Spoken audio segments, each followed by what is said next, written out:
Amid criticism that the White House doesn't have a strategy for confronting the Islamic State militant group, President Barack Obama will begin laying out a plan this week.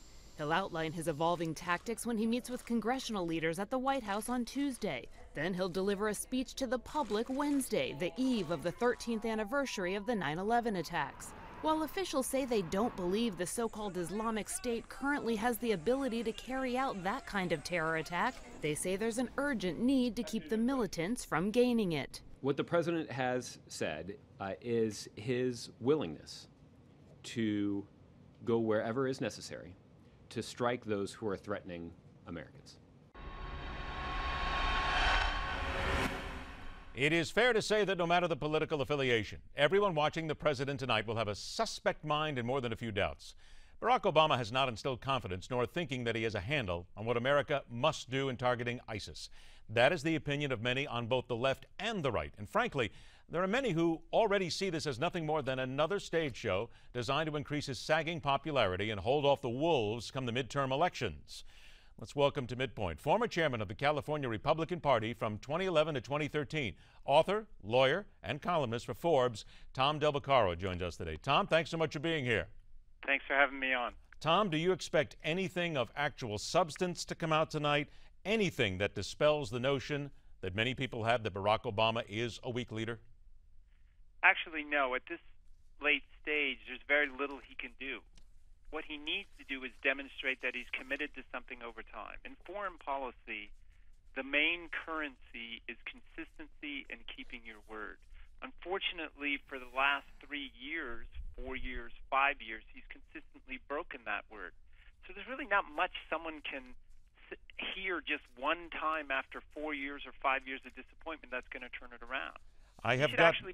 Please go ahead, finish. He should actually be skimpy on details tonight, unless, of course, he's able to say, here's the coalition I've built, and here is why they're determined to see this through. Well, wait, let's talk about two things you mentioned there. First of all, skimpy on details. He's been skimpy on details before, and there are those, Tom, who will say, wait a minute, he's the president. You don't want to go ahead and show your hand to the terrorists, and you basically want to hold something back. So how does he then manage to basically please everybody in a case like that? Well, he's not going to be able to please everybody. The most important detail he can give today is that he has put together a coalition of countries that are resolved. If he's able to say, for instance, that the Arab states are willing to do X, Y, and Z, meaning provide material support or humanitarian support, or that NATO is going to do X, Y, or Z, that would be a good thing, but not give specific battle detail. He shouldn't say to them, I'm going to put on a certain amount of troops or not a certain amount of troops. He should make them guess the whole time, but he has to show that he's put forth a committed coalition. What about the situation with allies here? More of the people that we talk to here, the strategists, the people who know the military, who know the Middle East, who know so much more than those of us who just talk about it, they say that there's absolutely no doubt in their minds that there are people in the Middle East that America must make partnerships with, but they don't trust us. But then again, Tom, there are people who would say, why should we trust them? Because there's so many people in the Middle East who have shown a willingness basically to cut and run and not basically stand with America in any sense. Well, take the Saudi Arabian example. Saudis have for years funded trouble in the Middle East and helped foment anti-American feelings on the one hand. On the other hand, they're upset that Obama didn't go through on some of his promises at Syria. But throughout all of history, there's been bad actors out there that you've had to deal with, even though they aren't your druthers or who you think is the moral at the moment. But what matters for a superpower is this consistency. And the moment they don't trust you, and why should anybody trust Obama? The Libyan leader knows that Obama threw him under the bus for an alleged video on Benghazi. Poland, after years of negotiations to put missiles in, he pulled the rug on him, the Syrian Red Line. So what matters to the United States now is that Obama actually does something as opposed to simply say something. The numbers now tell us, and we're going to go ahead and show the numbers on a Wall Street Journal NBC News poll that asked the simple question, is military action against ISIS in America's national interest? And it's overwhelming that 61% say yes and only 13% say no. What does this speak to then? Does this basically say that You've got to show the videos, and unfortunately the Americans have to see the terror that they're facing right now, because we've seen them now from the beheaded Americans. And that's what America has to see in order to force us to know that we have to get involved again, and has to push the president, Congress, whomever it is, to say, let's finish a job for once. You know, it's interesting the way you put that. Does it have to be so that we have to see these videos? Under this president, it would seem so. Under a good president, what he would have done is build consensus around the notion that there's trouble here, and we can't wait till it arrives. We cannot wait for it to hurt us. Remember, with regard to the Ukrainian border, he said, well, the Soviets are on the other side. If they invade, that'll be a different question, and we'll have to deal with it. Well, the very notion of deterrence is to deter something from happening in the first place. This president is against putting together a coalition to create deterrence. He only wants to react after the fact. And historically, no superpower is convincing in retreat. So, in this case, under this president, you ask the right question. Do we have to see deaths for the Americans to coalesce? Unfortunately, because the president isn't willing to create that coalition and lead himself. There is no doubt that a coalition would be the right way to go, and they're going to have to form some sort of a coalition there with countries in the Middle East. We're talking about $5 billion here is allegedly what the president's going to ask for. A discourse that he says, a war, if you will, that will take 3 years. You've been involved. You know the politics of the situation very well.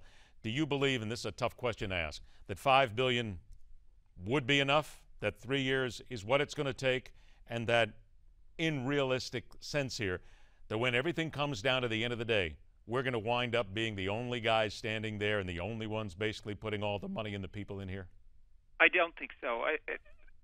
3 years, it could take a lot longer than that. It likely will. The amount of money, it will probably take longer than that over time. But you have to start somewhere, and you have to start producing results. Historically, wars are supported early, and then as they drag on too long, they become less supported. That's true throughout all of time. What Obama has to be able to show in the next 3 to 4 months, in the next 6 months, is that they are making progress. It's okay if the Kurds are providing the ground forces and other countries are providing humanitarian effort and we're providing air support. But he can't just talk about this tonight and then not report on progress. Progress is what is important. So how long will this take? Sadly, this is going to take years. That's what Bush said. That's what a lot of people have said. But he has to show progress. Tom, I got a couple of minutes left. We are on the eve of 9/11, a very emotional day for Americans, myself included, for obvious reasons. 13 years ago, the world was basically turned upside down. The president holds his address to the nation on the eve of 9/11. I will be very frank, there are those people who have written me in today, and I've read a number of emails and missives from people who are angry with this because they feel that the president is using this as a stage on the eve of 9/11 to basically prop himself up. I'm just passing on what I hear from others. I'm curious what your reaction is. Well, this is what you get when you lead from behind. You let circumstances dictate when you're going to do things instead of building coalitions and reacting before. They've known for a year. They've had strategies. The Defense Department has people sitting in offices all day long developing strategies. He's refused to act. He's pointed his finger as we've backed away. So this is not just an isolated incident. This is something more systemic with this guy, which is that, you know, he's a typical, very liberal, the world will be okay if we're nice to them kind of guy. That's not the way it goes, and events are dictating this presidency, and that happens a lot in weakness. We need a president that actually has a worldview and works with others to build that, not someone who thinks foreign affairs is an afterthought. About 30, 40 seconds I have left here, Tom. Do you feel safer now than you did? I don't. You can't. And a lot of that has to do with the broken word. You can't tell Poland for 6 years we're going to be there for you and then pull the rug out. So the answer is we do not. And they understand our weakness. Remember, they're barbarians. They don't care about lawyers. They indicted the guy who slit somebody's throat. They don't care about indictments. So the answer is no, I don't. That doesn't mean we have to bomb everywhere or invade everywhere, but we have to be constant. It will be interesting to see what the president has to say tonight, and then, of course, what the fallout will be come tomorrow. Tom Del Beccaro, it's a pleasure to have you on the show, my friend. We absolutely will do it again. Thanks so much, sir. All right, thank you very much. So the president's address comes up this evening. America will be watching.